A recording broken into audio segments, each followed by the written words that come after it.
अहो काय पाऊस पडतोय का नाही कोल्हापुरात? होय उस्माबायानं काय करायचं? काल आता पर्यावरण मंत्री म्हणतात की झाडे लावा.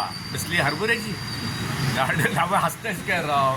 झाडं लावायला जागा तर पाहिजे का नको मला सांगा? पाहिजे की. हां, जंगलं तोडायला जा, डोंगर सोडून असा फार्म हाऊसच्या नावावर, विकासाच्या नावावर, हां, पर्यावरण जागा, झाडं लावायला जागा, आता झाडं लावायला पाहिजे घरावर नाही तर स्लॅबमध्ये. आता स्लॅबवर कुंडीने लावतील म्हणल्यावर लावायचीच बारकी बारकी झाडं बिंदाची सांगतात आणि करते कोण नुकसान निसर्गाचं? शासन हे नेते लोक करतात. त्यांना परमिशन कशी मिळतात? आता फार्म हाऊसवर दिलं परमिशन, जंगलं सोडून. हां, आणि मग झाडं लावायला जागा, मग हरभऱ्याची झाडं लावायला पाहिजे. हां, सीझनवार असतात ते, तेवढं 3 महिने 4 महिने हरभरा आहे ते परत जाते. जागाच नाही आहे रे. बोलणं सोपं आहे, नुसतं पोपट्यावर बोलतात बघ.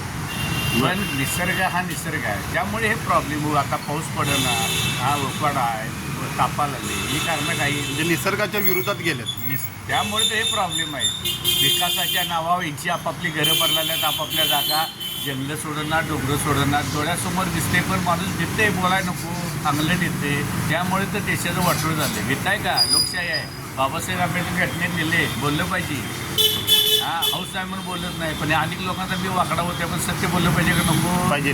हां, आणि मी किती लावलं, मी किती केलं हे बोंबाललं. हां, तुम्ही किती झाडं लावली सा? हां, हे पहिलं सांगा ना. आणि लावणार आता आम्ही लावणार आहे हरभऱ्याचे झाडं दरवर्षी. तेवढं सीझन आला हरभरा खाऊ, डोक्याला ताण नको. विजय साळुंखे सरदार जय हिंद जय महाराष्ट्र बोलणं जागाच नाही रे. हे जंगलं डोंगरं रस्त्यात विकासाच्या नावावर काय ठेवली ती? त्यामुळे लावणार कुठं झाड? आणि मग लावायची झाडं असतील तर टेरेसवर घराबिरात लावली तर ती हरभऱ्याची लावली पाहिजे, असं माझं मत आहे.